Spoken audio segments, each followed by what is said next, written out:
Hey everybody, it's Chris. If you're a sports fan like me, or you're just a fan of a great story, you gotta check out Press Box Access, a sports history podcast hosted by Todd Jones. Todd sits down with fellow sports writers who experienced firsthand some of the biggest sports moments of the past 50 years, and they share some of the stories behind the stories, some of which they've only told to each other. What I personally love are the wild stories that you might not hear so much about on SportsCenter over the years.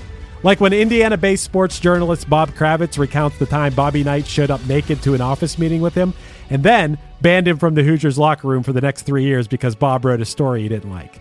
Or when Alexander Wolf tells the story about going out on the town in Chicago with Dennis Rodman and Carmen Electra in the middle of a Bulls playoff series.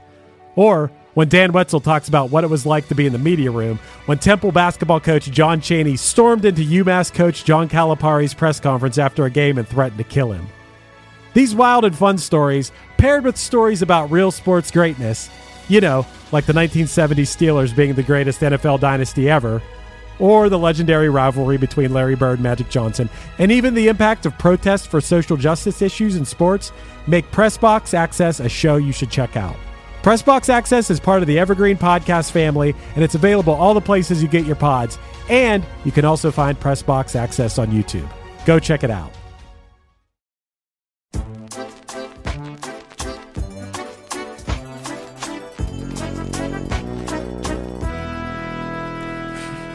You say it's been too long since you... 5 years after New Kids on the Block disbanded, Jordan Knight made a comeback with a lively, carnival-themed song about wild sex. The track boasted a memorable video, a contemporary sound, and an irresistible chorus. Despite knocking it out of the park with Give It To You, Knight fell short in comparison to another former boy band member who ventured into solo territory. This week, we explore why the most talented new kid couldn't keep us wet with another hit. I'm convinced you want this, baby. You know I can give it to you. No, I can't deny you do it right. One hit is all you need to make the money guaranteed, and you can live off royalties forever. And it makes me wonder, is it just a wonder, or is it one hit thunder? Matt, I tell you, I've been looking forward to this episode because you may or may not know, I grew up a super huge New Kids on the Block fan. Now, I know I got a few years on you, so I don't know how deep you go into New Kids, but man, I could talk some New Kids with you. Well, I've been digitizing VHS tapes, and I recently just got, someone was like, I'm getting rid of my entire VHS collection. I'm going to drop it off, digitize whatever you want. And I digitized this tape, and I'm planning to, by the time this episode comes out, it's already happened, but Punchline's playing some shows, and I was going to gift this to Jim to give to his wife because it is the New Kids on the Block Hangin' Tough music video collection. Wow, tape. very nice. It has the videos for Please Don't Go Girl, You Got It, The Right Stuff, I'll Be Loving You Forever, and Hangin' Tough. That's awesome. With little interviews with the boys in between each music video. The interviews, that's the good part. Man, the New Kids, I went on a rabbit hole of New Kids on the Block music videos last night. They have so many songs I love. I actually love their first album a lot. They have songs like Popsicle and Stop It Girl. And they have this song called Are You Down where they like rap. And then the chorus is, baby, won't you please be mine? Are you down? Well, it's so good. I think it's easy. Time becomes weird, right? Because as you get further and further away from a point, that point in time seems much more smaller. So I think that there's a lot of people who think that similarly to say NSYNC and the Backstreet Boys, where you look back and their career in the grand scheme was 97 to 99. They had this insane 2-year hot streak of all these hits. I think people assume New Kids was the same, but New Kids was a good decade of consistent albums and consistent hits throughout their career. Yeah. I fell off towards the end. I started to outgrow them. And by the time Step by Step came out, I was kind of out. But that was a hit as well. But I got to tell you, we're talking about Jordan Knight in specific today. there was a point in my life where there were, you know how they had those big pins, like the big circle pins? We actually got those made for Punchline at some point, but I had a big Jordan Knight one. Jordan Knight was my favorite New Kid. And so, of course, I'm going to like his solo song. I mean, look, the other reverse of that, just for the record, you're saying like Step by Step was when you were, kind of ready to tap out a little bit. Like, obviously, that album's coming out and Nirvana's about to happen. Yeah. Why would you at that age be like, well, I could keep listening to New Kids, or there's this really crazy, unique style of music that's happening. Sure. What's interesting to me is that the New Kids on the Block broke up in 1994. And then they broke up so that the guys could go on do solo projects. And what's interesting to me, and we're only focusing on Jordan Knight because this other person also is a one-hit wonder as a solo artist, but that Jordan and Joey McIntyre both took 5 years to put out their solo album, and they were released almost like a week apart from each other. Wow. And in the grand scheme, I mean, Jordan won this fight, like in a big, bad way. Well, Joey's song was really bad. And it was not good. And Jordan's was so good.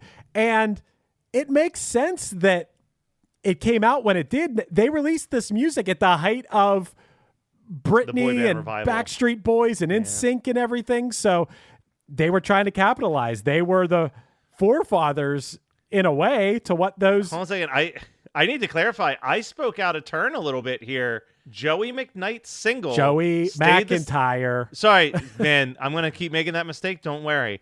Joey McIntyre's single, Stay the Same, also peaked at number 10. Both of these songs hit the exact same peak position on the Billboard charts. But I think long term, Give It to You has continued to have I've literally heard this song like walking around Hershey Park before. Like, it's just like a song that has not left playlists, whereas Stay the Same very quickly vanished after its time in the popular culture. But yeah, this song, I think part of it honestly is it has such a cool intro with that accordion circus music part kicking it off. And then the actual beat to the song is very, very similar to that Timbaland influence type of music that was happening in 99. It just felt very modern and contemporary at that time, where Joey McIntyre's song was more of just a ballad. This is a dance pop song. I mean, it was such a dancey song that it was nominated for Best Dance Video at the 1999 Video Music Awards. Unfortunately, lost to Ricky Martin's "Livin' La Vida Loca," but that is, I mean, it is a dancey ass song, and it had a great video. I think the video for this song is awesome. And not to mention, Jordan is talented. He was the guy from New Kids who sang in falsetto most of the time. He had that, he'd take the highest parts. A little background on Jordan Knight for anyone who doesn't know, who maybe wasn't a New Kid aficionado like myself. He's from Worcester, Massachusetts. His parents are Canadian. He's the youngest of 6 children. He joined New Kids on the Block when he was almost 14 with his brother. His brother was also in there. His older brother, Jonathan Knight, was in the band, as well as Joey McIntyre, who we talked about, Donnie Wahlberg, of course, and Danny Wood. The New Kids, now we're calling, for the purpose of this show, Jordan Knight a one-hit wonder, but don't be fooled. Jordan Knight was part of selling 80 million albums with New Kids on the Block, and of course, he paved the way for the Backstreet Boys and NSYNC. Give It to You was actually his first solo single in 1999, and like Matt said, it went to number 10 on the Hot 100. I assume a lot of times with pop stars that they don't write their songs. That is quite the contrary here. He was a writer on this song, along with some heavy hitters. James Jimmy Jam Harris and Terry Lewis, as well as Robin Thicke on this song. Now, Matt, do you know anything about Jimmy Jam and Terry? I don't know. I mean, I thought you were going to ask me about Robin Thicke, who I did know, but no, I don't know about Jimmy Jam. And and or Terry. or the other name you said. Yeah, tell me. So James, Jimmy Jam Harris, and Terry Lewis, they were a songwriting team together. They had 16 Hot 100 number one hits. Oh shit! And 26 Billboard R&B number one hits. Do you want to hear their list of number one hits on the Hot 100? It's impressive. Of course I do. Let's do this. With Janet Jackson alone, they produced the following songs: When I Think of You, Miss You Much, Escapade, Love Will Never Do Without You, That's the Way Love Goes, Together Again, Doesn't Really Matter, and All for You. That's okay. Those are a lot of heavy hitters. Those are all number. What about the non-Janet songs? Human League's Human. Okay, I know you love that song. Yeah. George Michael's Monkey. Okay. Karen White's Romantic. Boys to Men on Bended Knee, and surprise. I'll Make Love to You. No. Four Seasons of Loneliness, which is a very like strange one that went to number one for like 1 week. Mariah Carey's Thank God I Found You, and Usher's You Remind Me. So, I mean, those are some big songs for sure.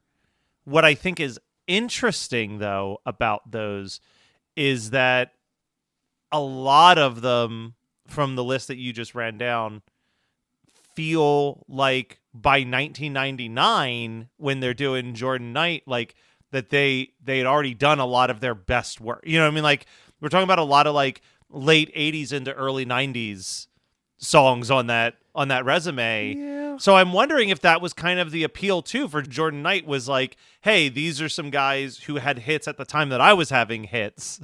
Maybe we can both like pop each other back up on this thing.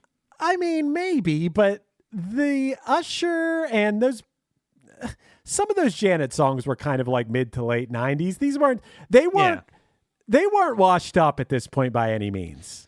Not saying washed up. I'm just saying it sounds like the heaviest of the heavy hitters was more in that, like maybe 5 years earlier, and then they had like the loyal artists that kept coming back to them, like Janet, keeping them going. But I mean, that's an impressive ass resume for sure. Yeah, right there. But I mean, they've worked with two of your favorite artists of all time. Yeah, definitely. And to Jordan Knight's credit, he was working with them. He is credited as a songwriter on this song. He isn't just performing a song that someone else wrote. This song, of course, like you said, Matt, I love the circus elements of it. I love the beat of the song. It's very much a different type of pop song. It is not very straightforward. It's a lot of fun to listen to. And on top of that, so you have legions of fans of Jordan Knight who are going to be into the fact that a guy from a band they grew up listening to has a song out. He's really good looking. He's a great dancer. And this song is sexual as hell. Boy, is it. Yeah. This is like one of the dirtiest songs without actually saying like the dirty parts. Although some of these words can definitely be interpreted in different ways. You look at these lyrics, like you say it's been too long since you had some. You say I turn you on like a fire that's burning inside. Like there's these really obvious things. Now, but then we get to there's a line in the next part where it's like, this is undeniable what he's talking about when he says it's creeping around in your head, me holding you down in my bed. Like there's no other way to interpret that unless you think he's wrestling. Well, he's Pinder. Yeah. The funniest part, I think, and if you watch the music video, he almost nods to the camera when he says, I'm coming. If you watch the music video, when he says I'm coming, watch the face he makes to the camera when he says that. And also, what I think is so funny, Matt, I was like, oh man, the people on the genius lyrics had to have a field day with this song, right? There was only one line in the song that was highlighted that you could click on. And that line was, anyone can make you sweat, but I can keep you wet. And when I clicked on it, it says, keep you wet is most likely a reference to the increased lubrication of the female vagina during sexual arousal. in case you needed clarification on what he meant. Hey, one-hit thunderers. Thunder heads? Thunder buns? All right, I'll just go with one-hit Thunder listeners. This is Krista Makes, guitarist and vocalist for Less Than Jake, and host of Krista Makes a Podcast, a songwriting podcast where every week I'm joined by an amazing guest to break down the writing, recording, and release of one iconic song that they have written. In our giant evergreen back catalog of episodes, we've had rock legends such as Dee Snider and Huey Lewis, punk rock favorites such as Mark Hoppus, Fat Mike, and Brett Gurewitz, up-and-coming artists of today such as Liz Stokes of the Beths and Genesis Owusu, and even some of the artists that have been featured on One Hit Thunder. The show is even produced by One Hit Thunder host Chris Fafalius. What more could you possibly ask for? Krista Makes a Podcast is available for free on all the places you listen to podcasts, and new episodes come out every Monday. I guarantee you'll like it, or we'll give you your money back. So, Jordan Knight has this hit. We love it. We still love it to this day. Love that you heard it at an amusement park for kids. Yep, definitely did. Yeah. Robin Thicke's a writer on it as well. His self-titled album ended up going gold, which, that's good. But when you were in New Kids on the Block who sold 80 million albums, I could see how that can be considered a failure to a certain extent. A little bit of a disappointment. Yeah, he was his career is very interesting, I feel like, because like we said, New Kids break up in 94. He takes 5 years to do this first solo album. Then it's another 5 years. Actually, it's longer. It's 7 years until the second album comes out. And that has like a very minor adult contemporary song that he did. It was a duet with Deborah Gibson called Say Goodbye. And then right around that time is when New Kids reunites and they do like a tour with the Backstreet Boys and all this stuff. And that ends in 2011. And then at that point, another 5 years after the previous solo album, he puts out what I believe is his most recent solo album was in 2011. Yeah. Then I wrote down, this was just me giving some notes, but he did a collaboration with Nick Carter, and they released an album called Nick and Night. And I'm like, why not call it Nick at Night? like what? Like it just seems to make more sense to me than just Nick and Night. Like it's not a common phrase that people say. Maybe they couldn't. I do want to note. I want to take it back to the debut album for a second, Matt. But did you see what the second single was from this album? No. The second single from this album was a cover, a ballad version of my favorite Prince song, I Could Never Take the Place of Your Man. Oh. It's my favorite but Prince song. It didn't do well. Yeah, it didn't. And I wish he would have done an upbeat version of it. That song is such a fun, upbeat song, which is what I love about it. And he did a slow ballad of it. I don't know why. It was such a weird choice. There's always the chance that, especially at this point, there's always the chance where they're telling, I'm not sure how many of the Backstreet Boys or NSYNC albums you've listened to, but if you listen to the full albums, in the 90s, there was a very clear thing where it's like half of these songs need to be club hits, half of these songs need to be ballads. And I'm wondering if it was just literally, all right, we've got 5 dance songs. I want to cover this Prince song. I guess we could retrofit it to be one of the ballads. Because even when you look at some of the releases, it's like, they would have, say, As Long As You Love Me and Quit Playing Games with My Heart, which are like really bound, like poppy songs.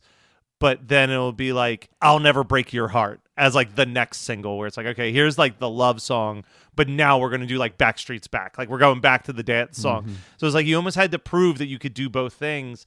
And I mean, it's not a bad idea for the second single to be an already established hit song to give you that extra edge. But I agree. Taking a song that is so poppy, like I Could Never, like upbeat and fun as I Could Never Take the Place of Your Man, and like slowing it down seems like a bad call. Also, like no one's going to listen to it and be like, this is better. Right. And also that is not one of the Prince songs that people know. I mean, it was a popular early Prince song, but it's not one that has like really stood the test of time for the average person. It's not 1999. It's not Let's Go Crazy. It's not Raspberry Beret.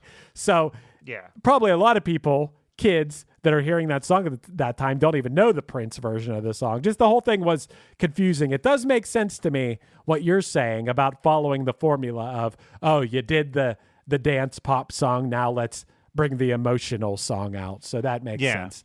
Let's talk real quick, because I have to say this song peaks at number 10 on May 15th, 1999. Mm-hmm. And I've said this a couple times before on the show, but I mean it extra hard this time. What a stacked top 5 we are looking at, where all 5 songs that are in the top 5 are songs that you will still hear walking through a grocery store or whatever. We at number 5, Believe from Cher. Number 4, Every Morning from Sugar Ray. Number 3, Kiss Me from Sixpence None the Richer. Number 2, No Scrubs from TLC. And number 1, he lost to him for the best dance video, and he's also losing to him on the charts, Ricky Martin with Livin' La Vida Loca. He stepped right into the storm of Livin' La Vida Loca. Which, the flip side is, there is a story here, right? It's 2 different artists from boy bands from the 80s and 90s going solo, and Ricky Martin definitely had the far longer lasting and successful of those solo careers. Why do you think Livin' La Vida Loca resonated harder with people than Give It To You did? So I was going to say that it was different than what you were hearing on the radio, but I would say that the same as with Give It To You. I think Livin' La Vida Loca, it's a couple things, all right? I think Livin' La Vida Loca, has just so many hooks to it. It is a catchy-ass song. I also think the chorus to that song is way catchier than the chorus to Give It To You. Mm-hmm. I like Give It To You a lot, but I have to look at the lyrics for some of it. It's like, baby, I know I could give it to you, but da-da-da, but it's like the words kind of fall apart and the melody comes in. But I know the upside, inside out, living a vida loca. Maybe it was a time where people wanted the Latin sound. Living La Vida Loca is a little more over the top. I mean, Give It To You is kind of over the top, but it's also still a little more on the R&B side of things, whereas Livin' La Vida Loca is just hits you over the head hard. Well, and this is going to sound really weird, and this is obviously a very big stretch, right? But Give It To You was it's undeniably a pop song. When you're trying to figure out what category it falls into, it's it's a pop song with some R&B or R&B influence, and the beat has a little bit of what was happening in down south hip hop in the background track. I feel like Ricky Martin really hit with that specific song, hit this thing where it feels like it was one of those songs that could work on almost any radio station. I remember as a kid who didn't like pop music and was listening to a lot of punk, rock, and ska music, there was something about that song that I was still this song's pretty cool. And I don't know if it was because I was a ska fan and there was the horns, or I don't know if it was because it had that surf guitar going throughout it or whatever. But if I was listening to the alternative radio station, they never played either one of these songs. But I feel like they could have gotten away with playing the Ricky Martin song with what else was happening in rock radio at that time, where they couldn't with Give It To You, right? Because this is right around when ska was at its peak. This is right around when kind of the surfy guitar and swing revival and all that stuff has just happened, where you've got this pop song that feels like you could play it between a Mighty Mighty Boss Tones song and something else on a rock station, and it wouldn't be that out of character. But if you just randomly drop this Jordan Knight song in the middle of everything, that could be a problem. And the other issue is I think less people really knew and cared about Menudo in 1999 than people still very much cared about New Kids on the Block in 19. I think. Well, wouldn't that give an advantage to Jordan then? Well, what I mean though is I learned about Ricky Martin being from Menudo after the fact, and almost kind of having to learn who Menudo was, right? So I could just see him as a solo artist, where everything about Jordan Knight going solo was the guy from New Kids is doing the song. It was he couldn't escape that he was part of New Kids on the Block. So it was there were going to be people who probably would have loved this song who already had a preconceived, I don't like boy bands, I don't like New Kids on the Block, who were just like not going to give this song a chance no matter what, because they knew that it was the New Kids guy. Gotcha. That's my guess. Gotcha. And this was really at the height of the pop thing. When you look at what Give It To You was above in the charts at this moment, when it peaked at 10, Baby One More Time for Britney Spears was at 24. C'est La Vie from Your Girls Bewitched was at 32. Yeah, the Bewitched gals. There's other things too in here that don't impress me much from Shania Twain. I Want It That Way from Backstreet Boys was at number 23 at this time. Can I Get A from Jay-Z was 38 at this time. Another one-hit Thunderpass episode, Save Tonight from Eagle Eye Cherry, was at number 35. It was very, very pop heavy in these charts now. Yeah. Those Scrubs and Livin' La Vida Loca aside. And even Cher was going over the top with the pop at this time. Yeah. I mean, and I still think that song Believe is a masterpiece. I love listening to that song. But Chris, I got to ask you a question. You got a game for me? I do have a game for you. Oh, let's have a game time then real quick. Don't always count on me having a game for you, but you must have known something today. You can't always count on it, but I do have one. This one is all about the time when Give It To You was at its peak. That is May of 1999. You will get absolutely zero multiple choices because I think there's a chance that you could run the table on this. You think that every time, but then you ask me like who was born on a certain day, and I'm like, I don't fucking know. Yeah, I do think you could do very good. You got six questions coming up. I'm going to go with what I said last time. I succeeded, I think, in that. So let's go again with I can get 4 out of 6. Okay. On May 1st of 1999, this show debuted on Nickelodeon. May 1st, 1999, show debuted on Nickelodeon. I would have been in middle school, 7th, maybe 8th grade. That seems too late for all that. All that would have been a year or two prior, I feel like.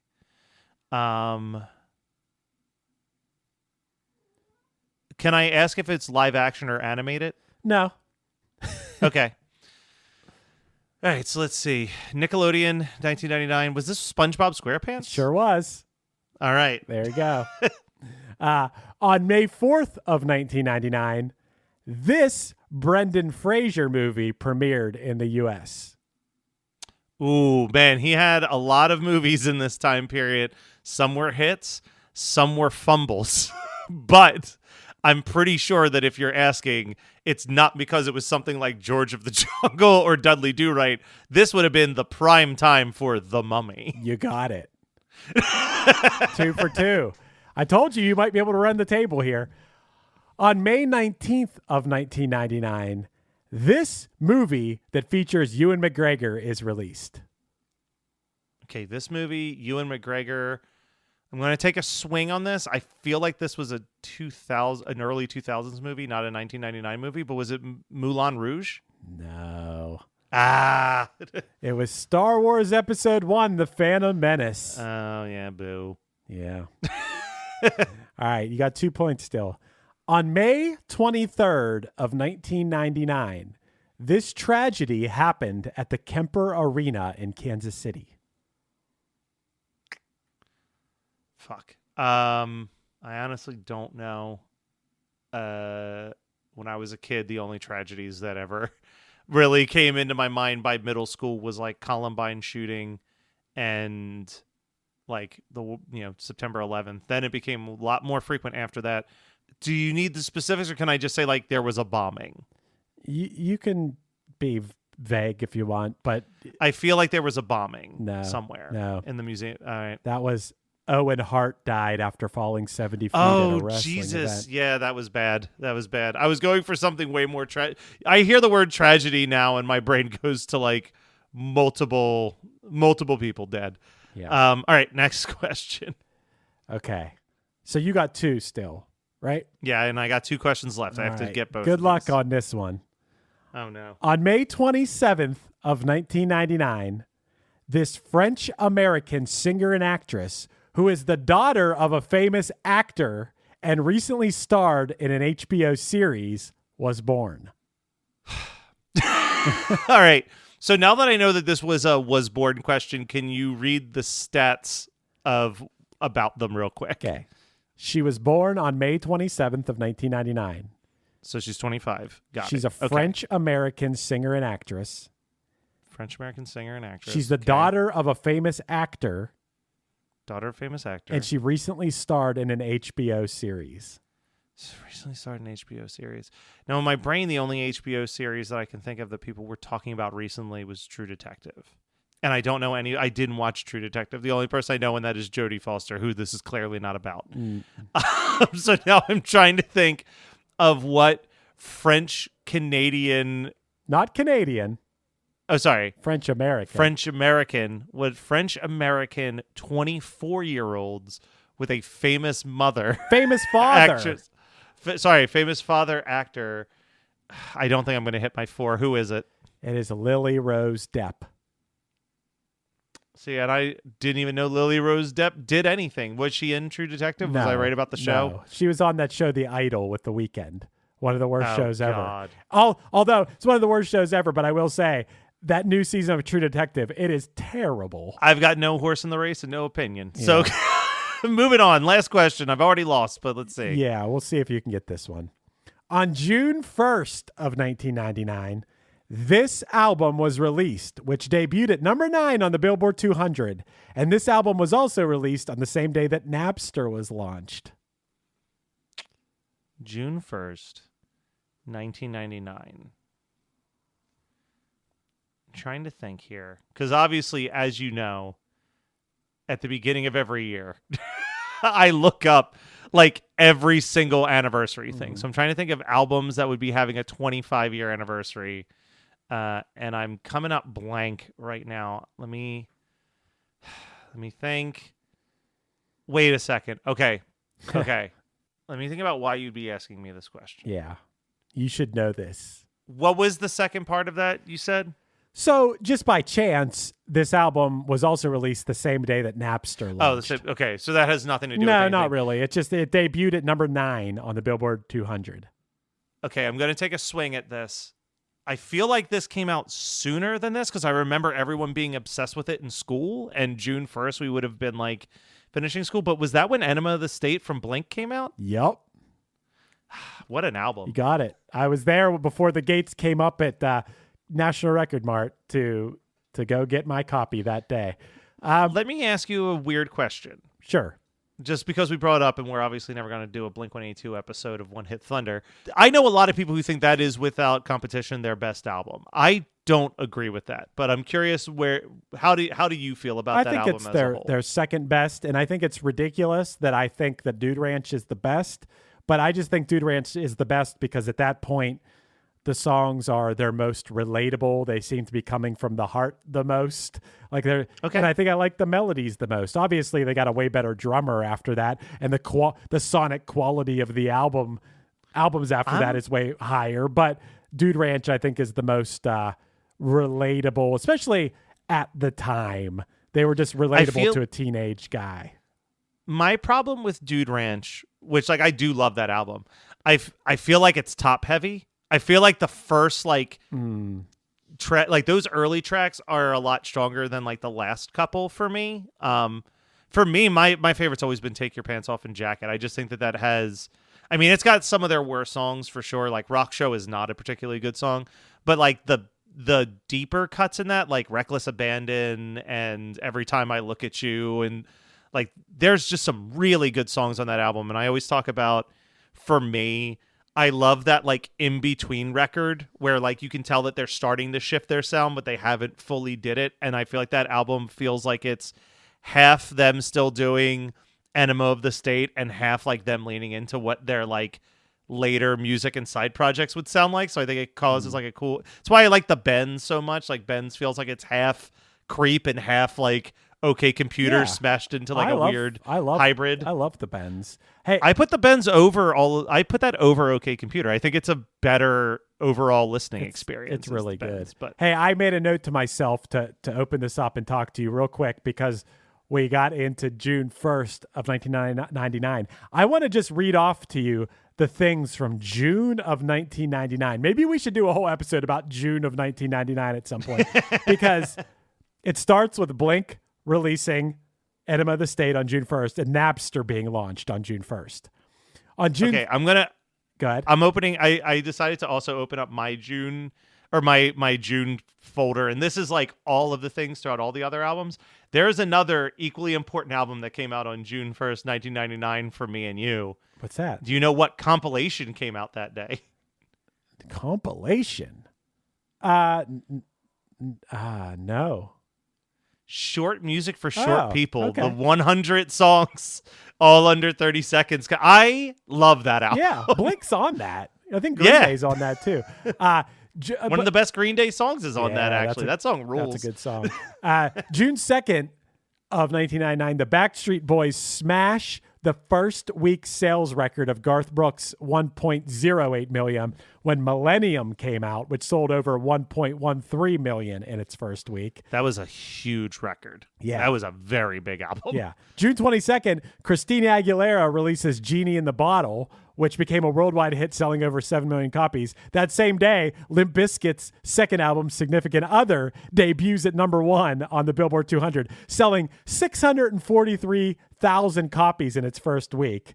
We talk a lot about how like 94 was a great time to be a band, but 1999 wasn't a bad time to be a band in the CD industry either. I mean, like it was just before Napster started to make those sales dwindle a little bit. Yeah, I mean, to be a band. And then June 28th of that year, Britney Spears leaves on her Baby One More Time tour, which I actually went to. And then on June 29th, Santana and Rob Thomas release Smooth. What a song. The only other ones that I have in here, as I'm looking at my June 1999 calendar here, is June 8th, 1999, Smash Mouth releases the Astro Lounge album with All Star on it. Okay. And Red Hot Chili Peppers released Californication, which I think ended up being their biggest selling record at that time. Vertical Horizon put out their album in June 15th.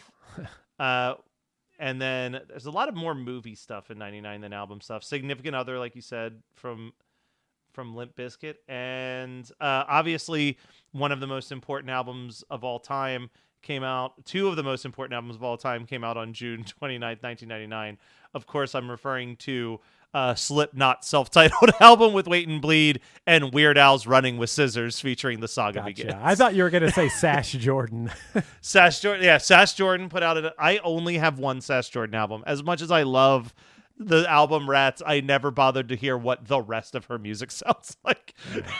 We really got far away from Jordan Knight. That's fine. But reeling it back into Jordan Knight, I listened to his 2011 album Unfinished. He has a song that he has a music video for called Stingy, which features Donnie Wahlberg. And Donnie's like wearing a ridiculous white fedora, and he's kind of just like talk singing. I wouldn't call it rapping necessarily, but Donnie Wahlberg's pretty cringe in that video. But the song wasn't too bad. I think it's really funny to base a song around the word stingy. Stingy is such a... At first when I saw it, I'm like, stingy? Why is this song called Stingy? I'm like, oh yeah, wait a second. Stingy is a word. But other than that, I mean, when it comes to Thunder or Blunder for Jordan Knight, the dude has just had way too many hits in his other project, and I like this song too much to call him anything other than Thunder. I'm right there with you. I was going to say the exact same thing. Is like this might be... Well, I mean, we just talked about Ricky Martin for 10 minutes. But in my opinion, this is the best solo song from a former boy. Like I would put Give It To You over literally any Justin Timberlake solo track in my mind. Okay. I think that this is an incredible solo track. That's a good question. Is this the best ever solo song by a guy boy band member from a boy band? Now remember, New Edition is considered. Oh, man, I'm eating my words already because that song from Ghostbusters 2 from Bobby Brown is better than this. That's the best. Never mind. That's the best. Damn it! You had to remind me about New Edition and Bobby Brown. Yeah, don't forget. Hey, and it's really disrespectful of us to not give New Edition all the credit in the world for the boy band thing, because all these white boy bands, took what they did and, achieved even more success. Not that New Edition didn't achieve a lot of success, and a lot of people, everybody from Belle Biv DeVoe came from New Edition, and then of course Bobby Brown and all the guys had solo careers after that. All the other guys, Johnny Gill and Ralph Tresvant, even had a hit after that. But so I guess we shot that down. But it's definitely up there. I think I agree with you that I probably like Give It To You better than any Justin Timberlake song. Definitely like it better than any other New Kids. And then did anybody else from like Backstreet Boys? No, right? No, not that I know of. I'm sure maybe they tried, but they didn't. Like, I just think this is a very good song. Yeah. I'm honestly bummed it didn't peak higher than 10, because this to me sounds like a number one hit to my music loving ears. But oh well. I guess what we're trying to say is, Jordan Knight, we're going to give it to you. Yeah. We're going to give it to you. You know what we're going to give to you? A certified Thunder.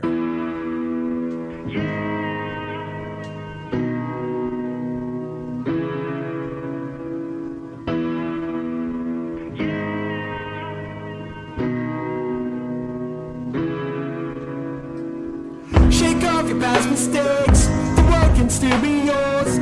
The search is incomplete for what you're looking for. You're so original. Don't give in to the crowd. Just let your voice be heard. Make it bloody loud. They'll try to hold you back. This has been One Hit Thunder. One Hit Thunder is hosted by Chris Sofaios of the band Punchline and produced by Matt Kelly of Geekscape.net. Underneath me, you're hearing Let It Rise off the Punchline album Thrilled. Visit punchlinemusic.com for any upcoming news of the band and for any upcoming tour dates. Our podcast is on Patreon now. Find us at patreon.com/OHT podcast for early access to episodes, bonus conversations, and a chance to vote on future songs for us to cover. Be sure to rate, review, and subscribe to us on any podcasting app. And tune in next week for more One Hit Thunder. Let it rise off of you like smoke. Yeah, you can flip that switch. Yeah, you can feel that call. Let it rise off of you. Now you're free that it's gone.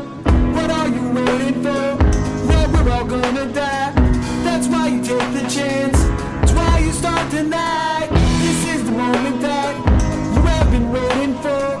The world is at your feet. Banging at your door, and now the time is here. The moment has arrived. The countdown's ending, and the dreams will come alive.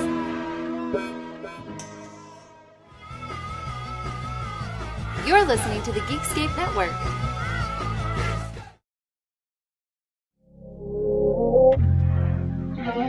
This is the story of Whitney Houston. This is the story of Kurt Cobain. Of George Michael, of Otis Redding, of Amy Winehouse, of Michael Hutchence, Bob Marley. This is the story of Prince. It's a new podcast series about how they died, why they died, and why we're still talking about them so long after.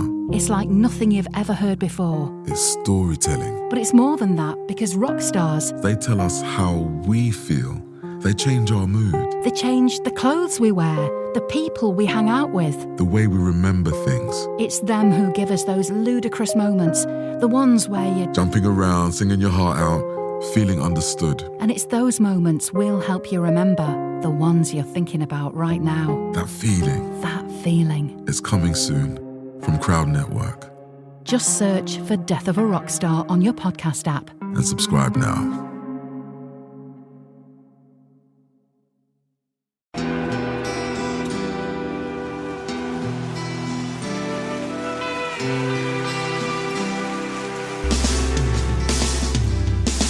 I don't think it overstates things to say that the Beatles were the greatest gift to entertainment and culture of our time, a secular religion, if you will. with their universal appeal and demonstrable impact on people's lives. I'm Robert Rodriguez, host of Something About the Beatles. With every episode, I speak with historians, musicians, artists, and Beatle witnesses, all in the service of fresh insights into the most joyous cultural entity the world has ever known. I hope you'll join me and listen to Something About the Beatles, now on Evergreen and wherever you get your podcasts.